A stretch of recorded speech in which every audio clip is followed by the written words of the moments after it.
issue with snafu on my end. So we should be up and running right now. I see we have a couple people in the studio. Thank you for joining us. This is GolfCask, aka Pouring in Birdies. And we have a special guest today, Dr. Mike Grevlos. For those that don't know you, give us a little introduction and we'll get started. Okay, yeah, sure. Professor of psychology, work with athletes. I've been doing it for 25 plus years or so. A lot of golfers, been a family affair, and been working with golfers probably since the 27 years ago. And I guess various levels of play. Doesn't matter a whole lot, but it's still fun to hit all levels because there's a few different challenges with each different level. So it's every level is fun, but there's a lot of similarities, of course, as well. So yeah, I live in Sioux Falls, South Dakota, and I'm teaching at the University of Sioux Falls. Nice. And I met Mike a few years back through the golf industry. I did run a psychology experiment on my own, and I'll run this through Mike here in a little bit. But we always talk about, being GolfCask. We're about whiskey. We're about golf. Mike's not a drinker. So we actually came up with an idea of Guinness zero alcohol. Now, yes, Irish fans, I feel you judging me right now. I've actually taken a couple of them through the grocery store, and they said, "What the hell is that?" But we're gonna give it a shot. So there's a trick to pouring a good Guinness. Well, that's what I need to learn. Yeah. So these they have a little nitrous cartridge in them or what have you. So you got to pop it, let it sit for about 5 seconds. Okay. Let it kind of air a little bit. And then we want to hold your glass at about 45 degrees. 45 degrees. And you want to pour smoothly.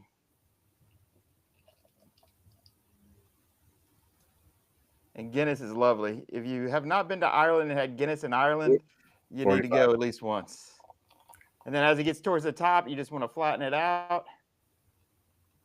And that'll give you that nice little Guinness head. Look what you got there, okay? And you'll see it kind of cascading down the side, and it's going to give you that lovely Guinness head.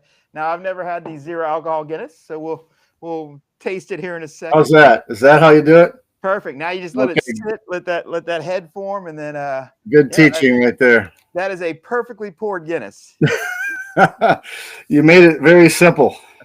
And my friend Eddie just said he is having some non-alcoholic whiskey right now. That's good. I love that. I've never heard of it. Going on the cob. Maybe that's what he's doing. Yeah, right. So I brought Dr. Mike on. When I met Mike as a coach, I knew technical stuff. I knew all these pieces, but trying to get a player better is more than technically what's happening, right? So we can be technically sound and be an awful golfer or awful in any line of profession you're in. And kind of as I met Mike and I read his book, the motivation piece I think is the most fascinating. Now, people talk goal setting, people talk all these components, but they never talk about what it takes, how the body and the mind works to get you to reach a goal. And I figured now the end of January, most people have probably already failed their New Year's resolutions. They've probably moved on thinking about next year's. Let's talk a little bit about goal setting and kind of the motivation of how to reach those goals. Okay. Yeah, absolutely. There's so much to share. Let's take a drink. Cheers. I can't wait to hear what you think about this. I can't wait to taste it. Okay, I'm liking this, but I'll give you some time. Honestly, it's not terrible.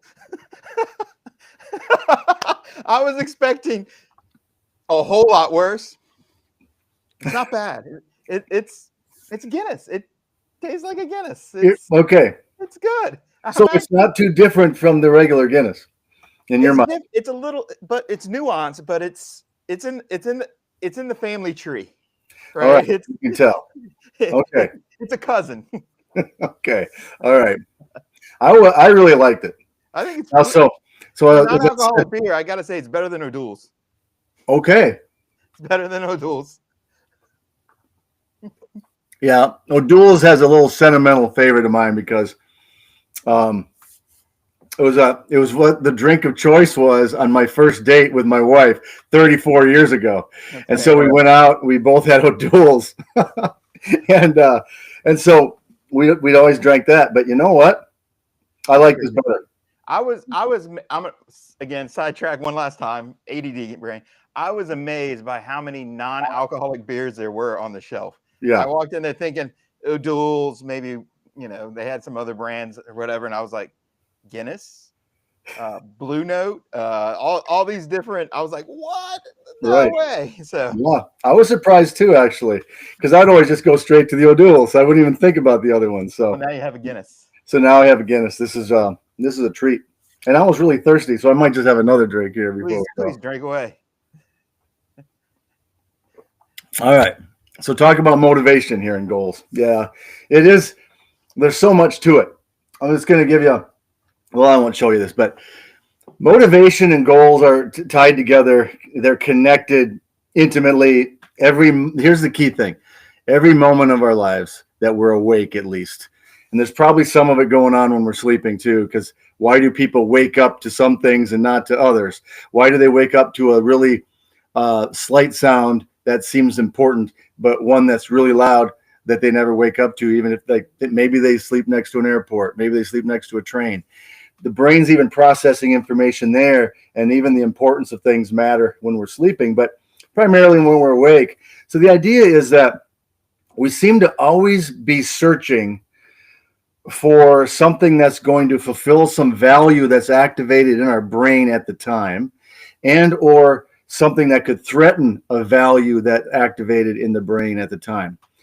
Now, there are certain values that we hold dear to ourselves, but what I understand about the brain is that we're always acting on values. Some of those we won't want to admit to. Some of those are not going to help us. Some of those are probably not, they're probably hurtful to us. And some of those are things like just maybe revenge, maybe just plain old comfort. And that's all we care about at the time, and nothing else, which is no big deal. We need some comfort and some rest, but you get the picture. Our brain's always searching for value, relevant information. That's always what we're doing. And in fact, that's why we even perceive anything. We perceive things in the world that are relevant to whatever matters at the moment. So that's an interesting thing. We can learn a lot about ourselves just by asking ourselves, what is it that seems to matter in the moment? Because something always does.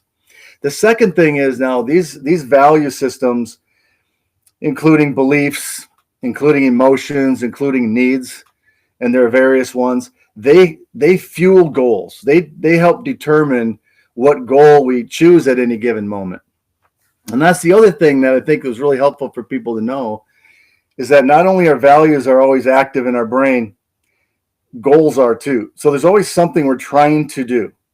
We're either trying to pursue something that we want in the near future, the immediate future, or we're trying to get away from something we don't want in the immediate future, and then all the way into further into the future, minutes, hours, days, or years.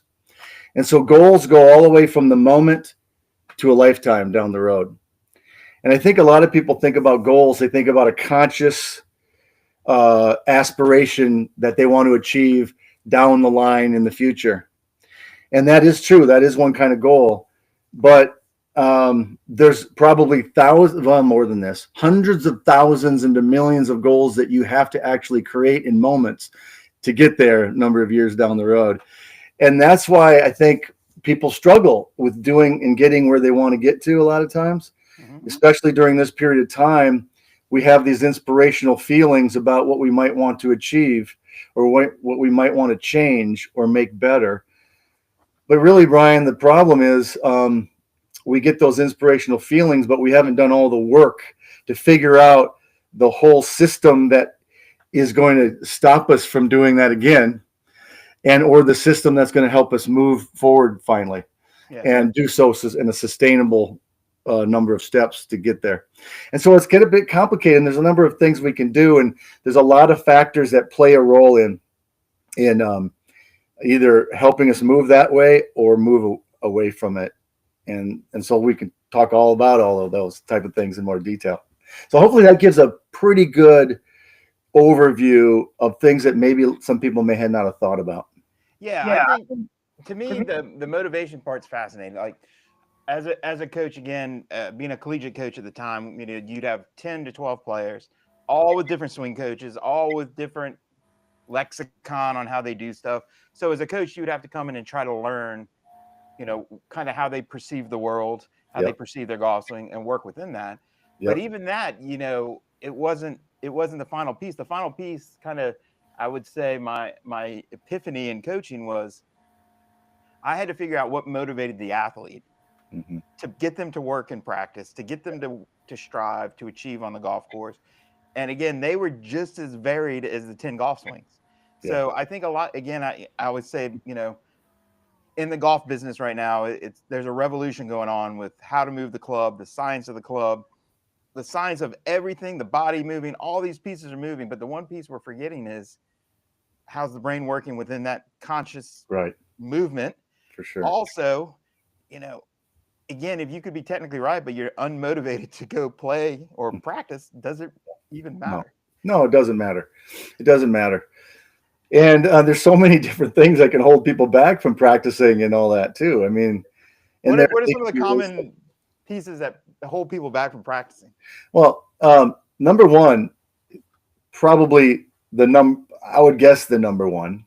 It could be number two, number three, but the not really believing that it's going to make a difference. That's a huge one. I mean, I work with the DP World Tour player, super good player, but could be better, certainly, as we all could be. But he is not really practiced as much as what his team and coaches might want him to. And one of the reasons is because it's like golf came pretty easy to this person. Yeah. It seemed to come really easy.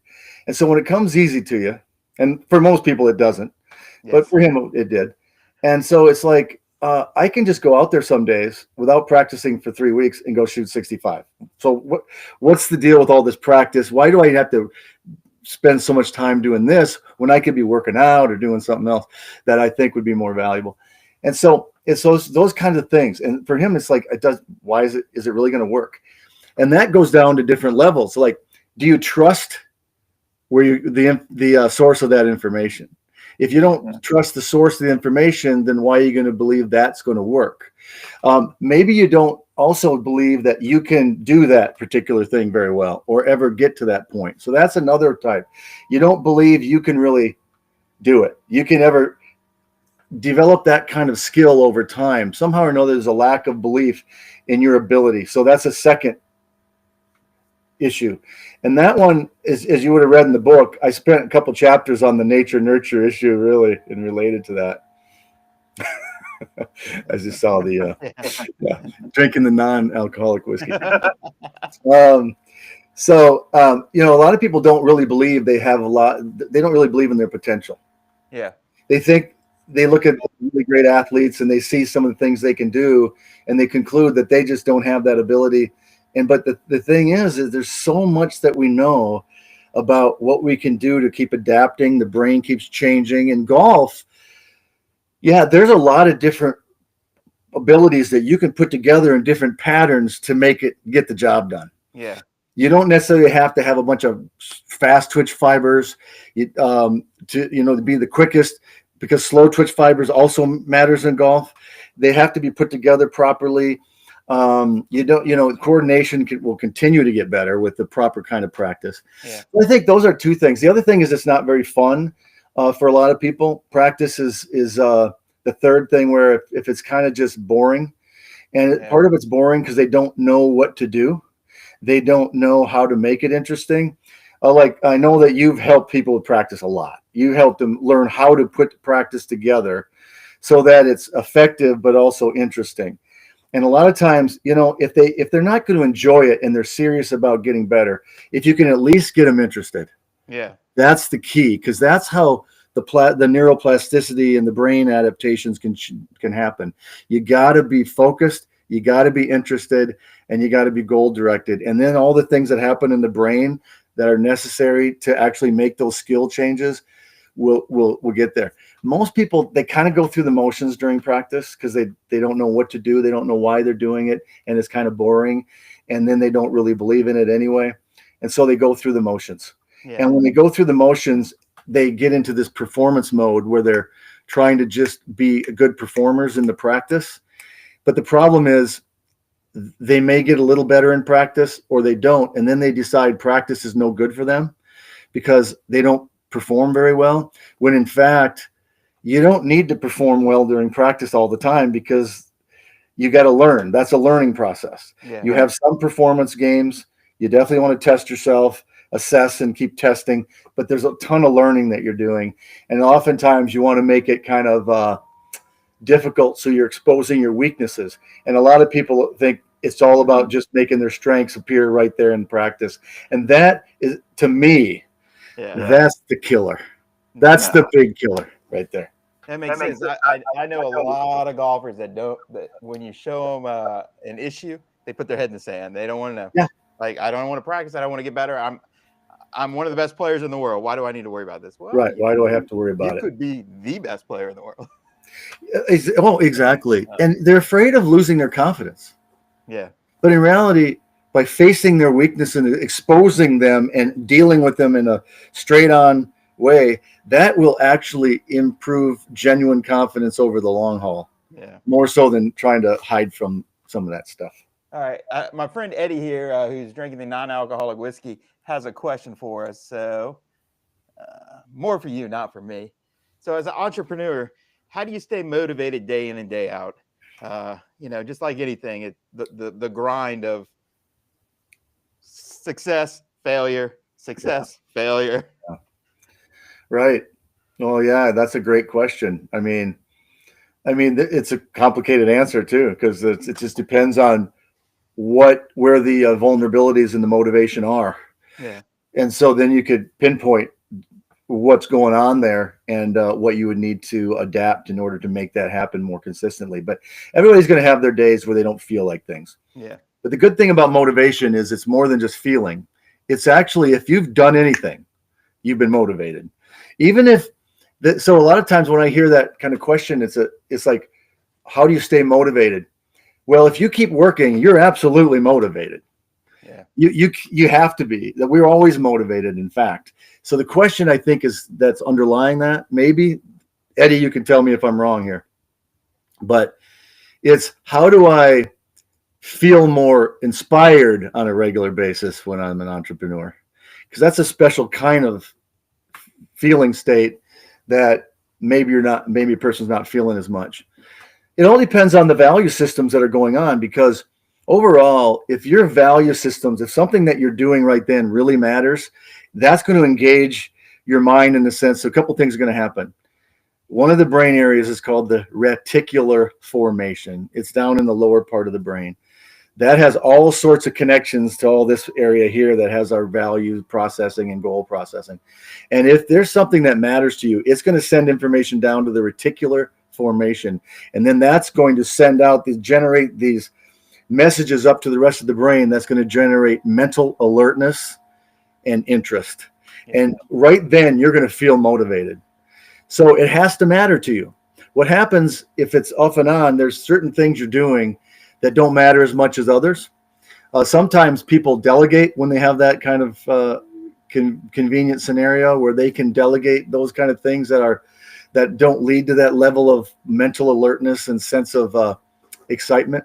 You can delegate to other people, but a lot of people can't do that. They got to do it. And so how do you change the meaning of what you're doing on a daily basis? That ends up having to be the case. Yeah. Eventually you got to change the meaning. Some people usually entrepreneurs are very achievement oriented. They got a high need for achievement. And if that's what it is, then they love feedback and they love to track where they're at. A lot of entrepreneurs love tracking where they are in relation to their either monetary goals or other goals on the job. And so they need to be sure that they have something set up that excites them in terms of feedback and seeing where they're at in their progress. Because, anybody with a high need for achievement loves that stuff. They like to know where they're at. And some jobs don't allow for that very much. And then it's kind of a bummer for those who have a high need for achievement. Yeah. Well, that's a couple things I would throw out there. There's a number of other things that we could talk about, but if Eddie has any follow-up questions, I'd be happy to, go with it. But those are a few ideas I had all the time. And that's not easy to do, to try to change the meaning. Okay, so Eddie's saying correct. Yeah, I think, when we talk motivation, could you say, is there like a bin of motivators, like inside the human condition, that would help us understand maybe what motivation keys? That's a good question. Make it more concrete, because it gets a little abstract. I like abstract, but you do. Not everybody. It's a little of both is good. A little abstract, a little concrete. I'm a little flaky though. Yeah, you were reading my book on a beach. Yeah, that's family vacation. I'm sitting on the beach. I hate sand. Lived in the beach my whole life up until I lived in Charlottesville. So, but yeah. Yeah, that's cool. Okay, so I mean, it wasn't some like fiction book you were reading out there. No. Well, I do like certain fictions, but no, I was reading your book. I was trying to become a better coach. Well, yeah. Well, okay, very good. Well, all right. So you can organize motives, which are the reasons why we do things, in various bins. I will just start with this one. One would be the general reason why you would do something. So there's like 4 or 5 reasons, and we'll just say number 1 is intrinsic motivation. A lot of people have heard of intrinsic. Now, intrinsic motivation means the activity itself is so engaging that you do it because you can do the activity. That's it.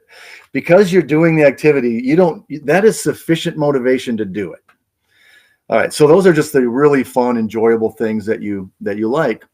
And what makes something intrinsically motivating, other than just fun, is that it meets a few needs. One is you feel free when you're doing it.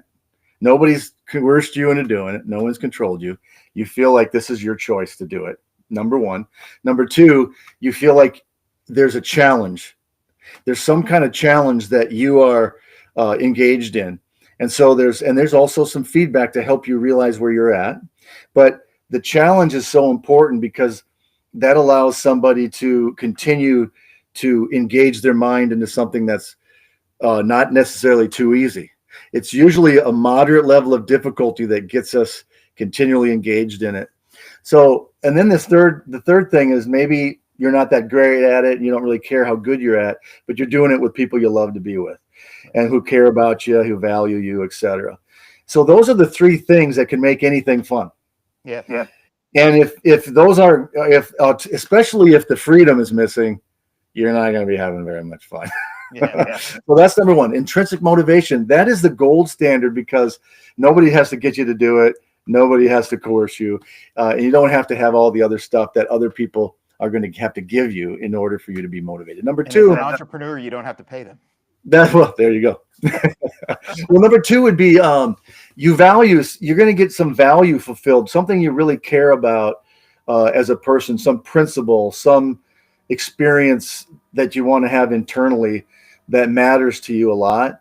And it may not be fun, but as long as you're doing it for some value that you hold, that's going to engage you a lot. That's a really high quality motivation too. So like maybe part of your entrepreneurship is what you can do for your family. Yeah. That would be an example. And so you go about doing your thing because you know what that can do for your family. Or maybe it's you can give back to some other situation or do something else. Or maybe it provides you the chance to travel, which you very much value. Whatever the value would be, it doesn't matter as long as it's your own value. Yeah. It's something you care about. And as long as this helps you as a means to that end, that's a high level motivation that may not be fun, but you're willing to do it. That's the kind that we call discipline. Okay. So discipline is you're doing something you don't feel like doing, but it has enough meaning to you that you do it anyway. And that's what happens with this kind of motivation that I was just talking about. That's pretty much discipline.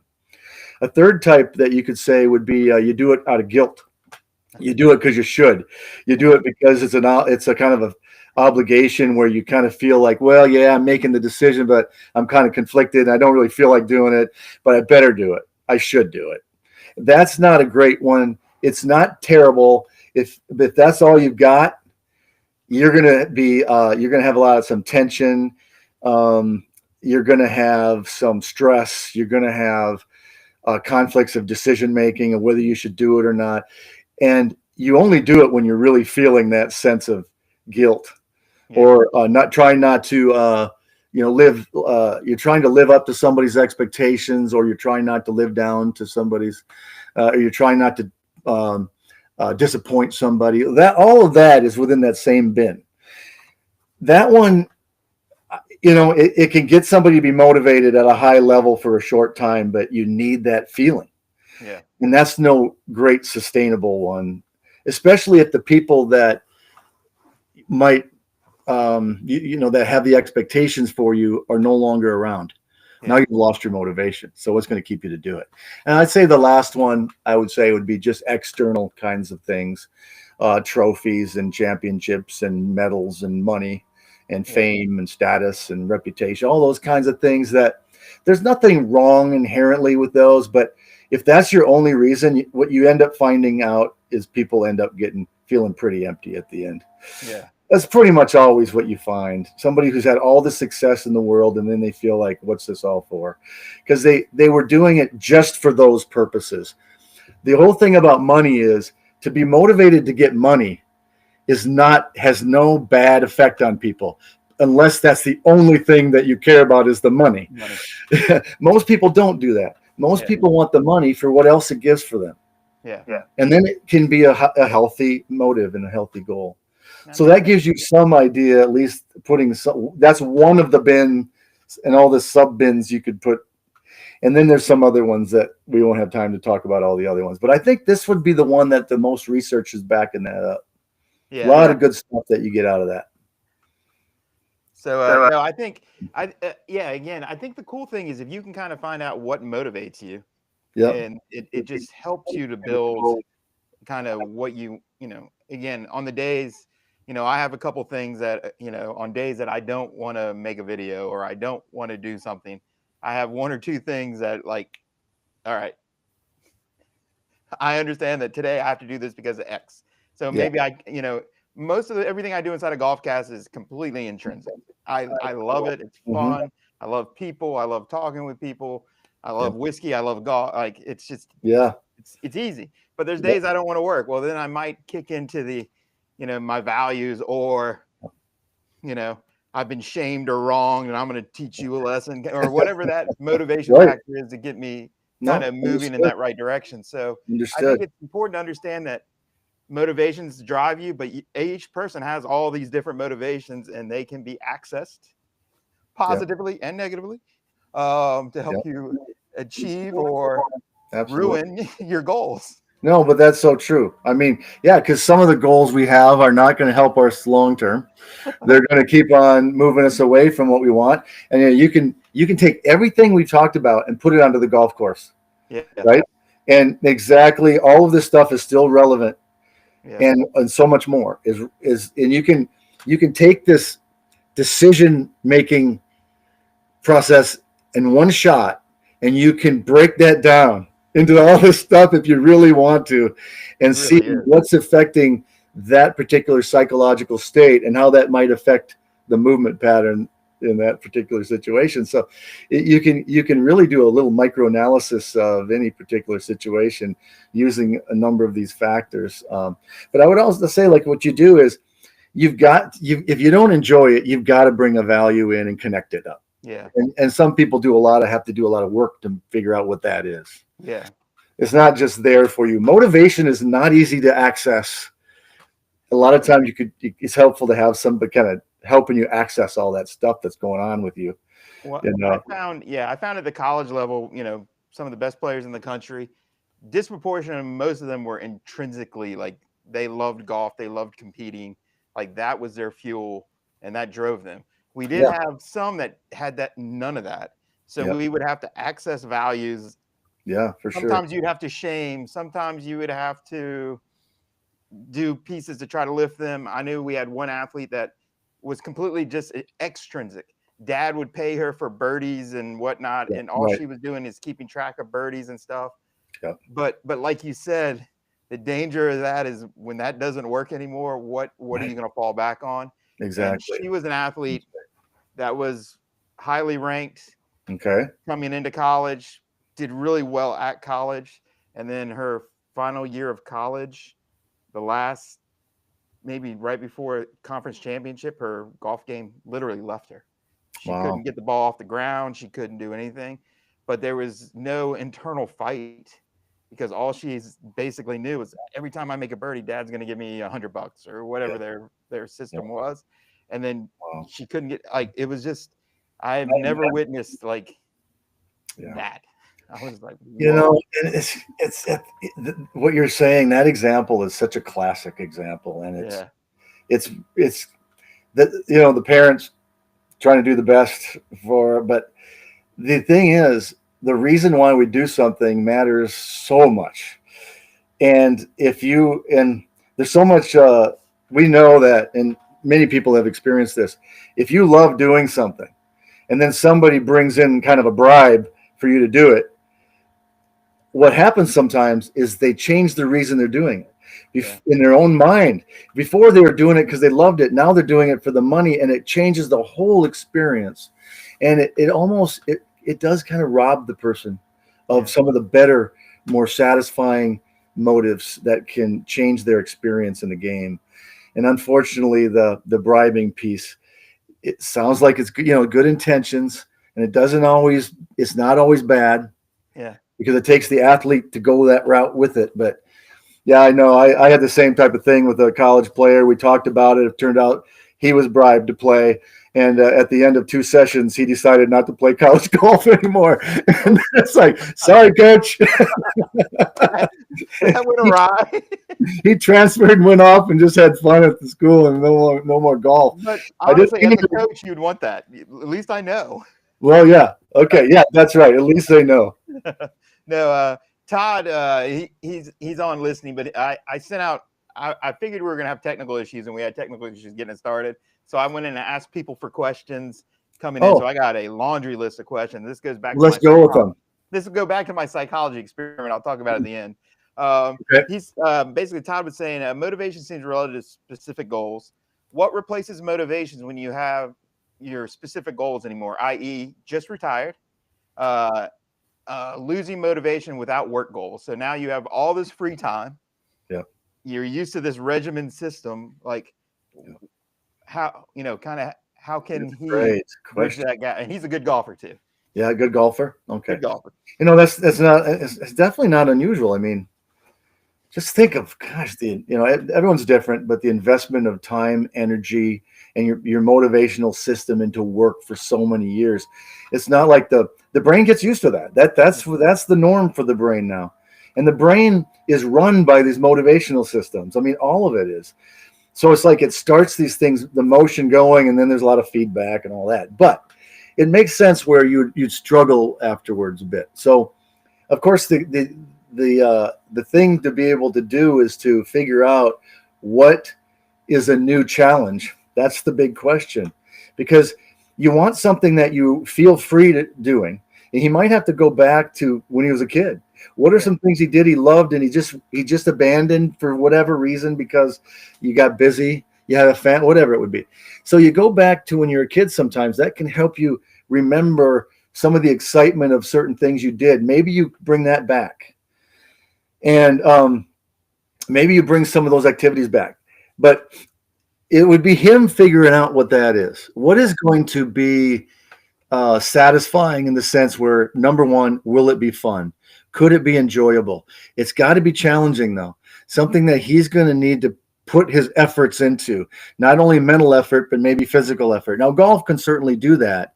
But I've certainly had some clients who they played golf their whole life, and they lose at that point in time. They kind of lose an interest in golf too. Yeah. And so it's about trying to figure out what that is. It's a little bit of an existential state where it's like trying to figure out the meaning of where they're at a lot of times at this point in their lives. Yeah. And you're trying to get a sense of excitement about something again. And it's okay if they're not there. It's okay if it takes some time, because it does take time to figure that out. But I think giving themselves a chance to get out and do some things. And at this point, doing something uncomfortable might be the best thing you could do, because at this point, it's so easy to be comfortable. Just hanging out, if you don't know what you want to go do, you could easily just kind of hang out, maybe go to the golf course again even if you don't really feel like it, kind of go through the motions. What would be something that would kind of be out of your comfort zone a little bit that you think has some possibility to bring some level of excitement to your life? And that means doing things after all this time and earning, and accomplishing and succeeding. It's like sometimes you have to go back to doing something you're not that good at. And starting that again and doing that over again. And that could be a wonderful thing for somebody to do. Yeah. And let's see, Todd just gave us a little reply back. Oh, I see. It's the dopamine is for my investment clients who retire and seem lost after they stop working. Yeah, it's like dopamine is all about the anticipation of a reward. Yeah. It's about the anticipation of something that's going to feel good. And everything I just mentioned is actually similar and consistent with that. Yeah. It is consistent with it. But we don't want to just chase dopamine. No. I mean, because, a little bong on your cell phone. Hopefully, I mean, the dopamine is going to be there if you're doing something that you could predict that might be fun.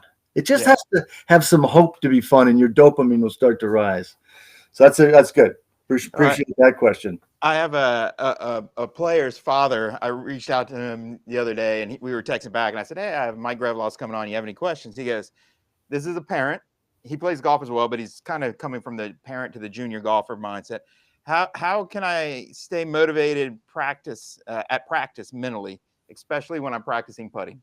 So, how can you kind of keep that motivation going especially for a junior golfer, to get them to practice, especially putting?" Yeah. Well, yeah, for sure.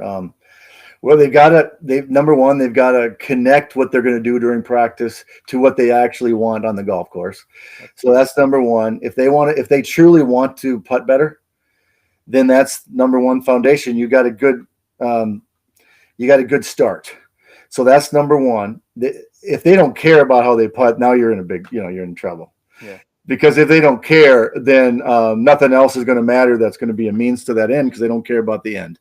Yeah. So if they care about putting better, that's number one. And connect that. Number two, they need to have a pretty good rationale for why they're doing what they're doing. Yeah. And sometimes that's all you got to do is provide a rationale that fits them, that fits what their preferences are, what their interests are, because that means they will make the choice to do it rather than feeling like they're being forced to do it. Yeah. If they feel forced to do it, that kind of motivation that you want them to have is probably going to be a little longer down the road until they feel like they are going to make a choice to do it. So number two is they got to figure out what the rationale is. And sometimes it doesn't have to be complicated, just something that helps them determine it. Like, so that's number two. Number three would be certainly in teenage years, actually anytime. Not every athlete wants to do this. Not every golfer wants to do this, but playing games certainly is a deal that is obvious for a lot of people because they want to make it fun. Yeah. And they're just not really willing to tolerate the boredom. So we got to figure out a way to tap into whatever competitive needs they have. Maybe they don't have competitive needs, and maybe they don't care about competing against others. Maybe they would rather just compete against themselves in their past. So we got to know that, because some are more oriented toward their motivations, more oriented toward winning, toward being better than others. And if that is, tap into that. Yep. Other people are more oriented toward mastering the skill. And if that is, tap into that. And you don't need to create competitive situations with other people. They don't need it. So you got to figure out which one they are and then move in that direction. If they're just not motivated, I would say instead of trying to make that a problem, like you talk to them about it and get an idea about what is unmotivating about it for them. Just get their perspective on it. I think it's really important just to learn from them about what is struggling. Because, hey, if somebody doesn't want to do something, people aren't usually going to do it. That's adults too. Yeah. So why should we expect a teenager or a young person to do something that they don't want to do? So we got to figure out what it is that's holding them back from even wanting to do it. And then we got to be open to, little baby steps with all that too. No, I like that. And, to give you an idea, Lauren Coughlin, who's on the LPGA Tour, had a spectacular season last year. Yeah. When she was in college, if you told her to go do a drill, it was the ugliest, nastiest work of art you've ever seen. But you put her on the golf course and said, head to head, beat this person. Yeah. Van Gogh would show up out of nowhere. It was like, whoa, magic. So her motivation is, my job is to kick your tail on the golf course, and everything she does is preparing for that. But if you put her in a training session regimen and saying, here's what you have to do over the next, and we really, the first year or two, we really made it hard on her because that was kind of the regimented schedule. Sure. She just didn't perform well. And then all of a sudden we said, hey, go play. We don't care. Just go play, work on the technique pieces, make sure we're good, but just go. And, that's so good. Yeah, that's she became so good. an All-American, and now she's, now she's, and congratulations on your work with helping her, by the way. I was just, Yep. No, but that wasn't your reason for doing it, but that's still good. The thing saying it, that's so true. I mean, there are players who the idea of competing against the course is perfect. Yeah. There are players, though, that just doesn't make a lot of sense to them. Yeah. For them, they got to strategize, obviously, and make the right strategic decisions. But for them, they do their best when they feel like they're head to head with somebody. Yeah. And so everyone's different. And so we got to figure and tap into those needs, whatever those are in that person. And that takes some work to find that out. And that goes back to the entrepreneur, right? Maybe it's, what did I do last year? What can I do to get 10, 20% past that? Or maybe it's, so-and-so X is in my industry and he's right there and I'm catching up to him. What is it going to take me to beat X? That's good. Exactly. That's right. Talk about entrepreneurship, and that's what a competitive environment typically. But the last thing I'll say about the practice is a lot of times if there is a goal during the actual putting that they can help form or create, not just listen to somebody else, but they can help decide what it is. That directs people's attention just like that. So when you have a goal, you've got this gap that gets created, and that automatically starts getting the brain going and get you engaged. But you have to have felt like that is your goal. Yeah. And so that would be an important mastery, right? Mastery is guiding the person to make a decision to set a goal, and they own it, but you were kind of like pushing them the whole way, right? You got it. And people do need pushing sometimes, but the pushing, they don't feel it like you're pushing. They feel it like you're getting the most out of them and letting them be a part of that whole process of learning about what they're doing. All right. My friend Rob, I don't know. Have you met Rob yet? He's a golf coach here. He works with my son. He sent me a long. I did. Okay. So with Rob, I talked to him once on the phone. Okay. We enjoyed it just because through you, basically. Okay. Good guy. So he sent me a laundry list of questions, of course. Okay, sure. That's good. I like the first one. Why do humans tend to make mountains out of molehills? Yeah. Well, if the value is a mountain, then then it's, you're going to be processing information as if something is super important. And a lot of times when it comes to the implication here with making mountains out of molehills is making something bigger than it is, something more important than it is, more negatively affecting them more than it would, etc.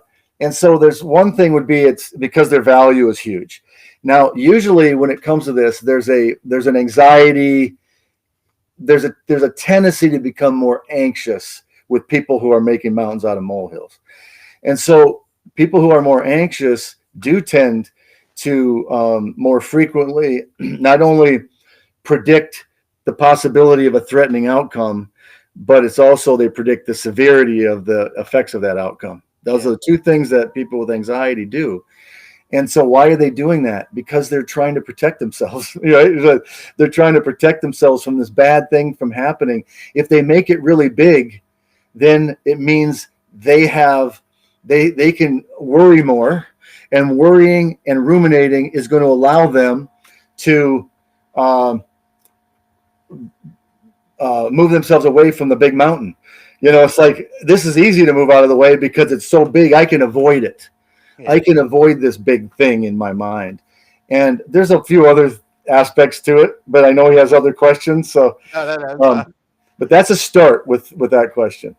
All right, that's a good one. And then I'll give him one more. Let's see. Okay. What can you do as a coach to help performers prepare for the pressures that they perceive during an experience? Yeah, I mean, it depends on what direction, but a coach doing this. Okay, so that's a multi-level answer to that question, right? All right. The reason why is because, number one, we got to figure out what pressure is. Yeah. So not everybody defines it the same. And so I could define it, and it may not be the same as Rob is defining it right now. Yeah. So we might be on, who knows. But I would say that pressure is this experience of something's obviously on the line right now. Yeah. It's on the line right now, something that really matters. And so you've got to perform. That's basically pressure in my mind. It's not bad or good. It just is. And so we're all going to we're going to all have pressure because things matter.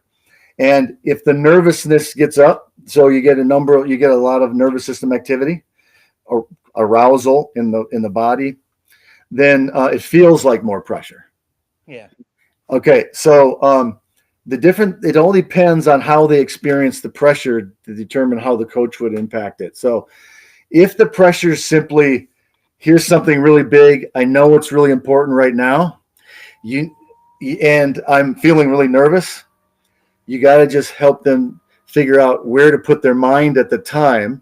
And that's really all you need to do, because you got to make sure they don't have tension in the body. That would be a key thing. But you can help them redirect their attention toward whatever goal matters. And you got to be able to identify that and make sure they're very clear on that, because under pressure situations, sometimes people will not remember what to do. And so that has to be rehearsed. That has to be practiced, so they know exactly what to do and what goal to have at any given point in the process, in the assessments of the shot, before the shot, when you're rehearsing it, during it, and after. So you help them determine what those are, and then they have a go-to that they have practiced. And so you put them in a situation in practice where they're feeling some form of pressure, not going to be exactly the same. We all know that, but then they practice what they're going to do in that situation. As simple as that. Now, the other parts of it, though, are a little more difficult, because let's say they have the pressure, but now they're really anxious and fearful. Yeah. Now you got a whole different set of different things you got to do. Because my friend Pete asked a question about doubt. All right, so let's talk about that. All right, let's go now. What'd Pete ask? All right, let's just change No, but Pete's kind of on this. Pete came in from the opposite direction. Pete was kind of like, when you're handling pressure situation and motivation's kind of wavering, what is the best way to handle that? And again, wouldn't that also be called doubt? So that was kind of where Pete was going. So kind of the motivation was wavering when you get into a situation. Yeah. It's like the wavering. I would say the wavering would be you're focused on some irrelevant goals. Yeah. Irrelevant goals meaning you're trying to do something that doesn't actually directly. That's not directly required by the tasks that you actually have. That's an irrelevant goal. And that happens all the time in golf and other situations. So it pops up that you're trying to do one thing, and really what's best is to do the other. And there's all sorts of these irrelevant goals. And so your motivation is wavering in the sense that now some other value systems are popping in there, other than, hey, let's have my value. Here's a motivational talk for like going through the process. Let's have my value be fully related to what I can create a goal right now to fulfill. If I achieve my goal, I fulfill the value, and that value is directly tied in to this particular moment. And so I get the value fulfilled and I get the goal. So you want to have people, focus more on the process. Well, what is that? And that is all motivational stuff. They have to, the only person that's going to commit to a process is somebody who values the process for some other values, some other purposes. They better really believe it matters to them and it's going to matter to the moment. And if it doesn't matter in the moment, they're not going to focus on the process. They're going to focus on whatever else and or this uncontrollable outcome that happens down the road a little bit, after the hole's over or after the round's over or after the season's over.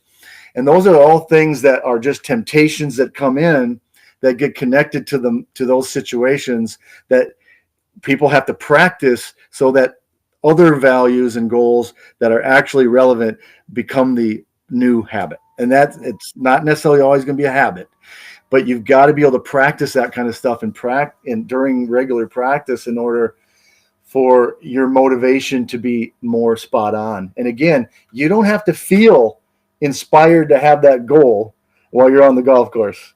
You just have to know what the goal is. Yeah. And that goal is always what you're going to do next, whatever it is next.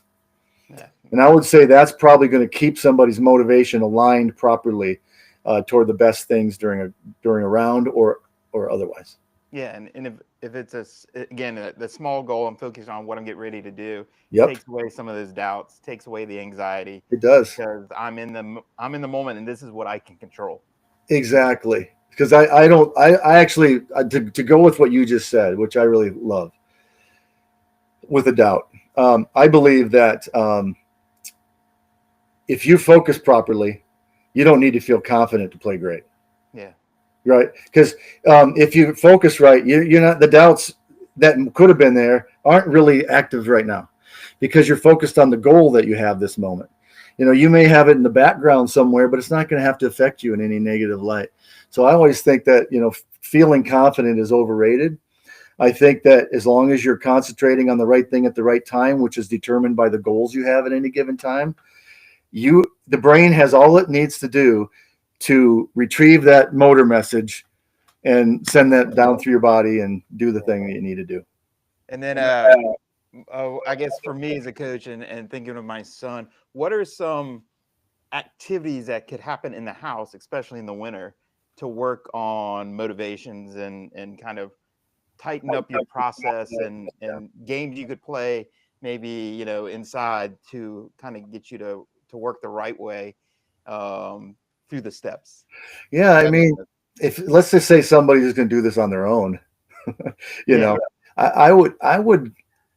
It depends on how much they know, but I would talk with their coach and actually do more of a cognitive, intellectual task of figuring out what those goals are. Yeah, and having a list. It's like these are the motivational fundamentals. And put those lists down for every stage of the process. So, and then I just have them use their imagination, have a club in their hand so that it can transfer a little better. You got it in your hand. But have them go through an imaginary process on different holes in different situations. Yeah. And tough ones that they feel like they'd probably experience some real pressure, ones in which it seems like it's an easy hole and it might distract them because it's so easy. Just various scenarios, playing with certain players that they know they'll be playing with down, next time, and how that might impact them. So all they got to do is use their imagination, put themselves in these situations, go through every step of the process, write down all the goals, see if they can get to the point where they know what the obstacles are, the irrelevant goals that would pop in that kind of a situation. Write those down. Know what the answer is, redirecting to the actual relevant goal, and find their way back to that and practice that. And then by doing that through your imagination, even in a home, even with the club in your hand or whatever, that can transfer better that way, even onto the course. I mean, there's a really cool, just do a quick thing there. There's a cool technique for people who have phobias. It's called systematic desensitization. And they put a list of all these 10 very fearful situations from the 10th worst to the worst, number one. Yeah. And then all they do is do a little breathing exercise for a while where they learn how to relax through breathing. Then what they do is they take the 10th one and they imagine being in that situation. And when they're in that situation, they now wait till they get a little bit of nervous system activity, a little fear maybe, and then they breathe themselves down. And as long as they can imagine it and be relaxed at the same time, they can move on to number 9. Yeah. And they keep doing this all the way down to number 1 until they can imagine number 1 as vividly as possible and still feel relaxed. This has an incredible ability to reduce the fear down to normal levels with people who have phobias. And it's all imagination. Yeah, they didn't have to actually confront those situations in reality. They just have to do the imagination in their mind. And so there's no reason why they couldn't do that in the home and have that transfer pretty well. No, I think that's perfect. And I'll hit one more Rob question and then we'll wrap this puppy up. Okay. How can we be better to accept the inevitable variances in performance from day to day? Yeah, that's a good one. That's a good one. That's really good. Okay. That one is so interesting that I got a lot. I've thought about this a lot. All right. I won't say a whole lot on it, but I'll say a few things. All right. The question first is that really the best goal for everybody? Okay. That's my first question. Good point. Yeah. It's like, okay, what is acceptance? What does it mean? Because maybe tolerance for some is a better goal. Yeah. Because you're going to have to. So are you talking about accepting the reality that it happens, or that that's the question. It's everyone's a little different, and I'm always really careful because I like to make sure standards are high. Yeah. High relative to their skill, but so I want to make sure their standards are high, that they want to do something really well right now in the moment. And that if it doesn't happen, that they're ready for the next shot full on. But, and I know that most people, when they use the word acceptance, they're not meaning, it doesn't matter. Yeah. I think hardly anybody means that.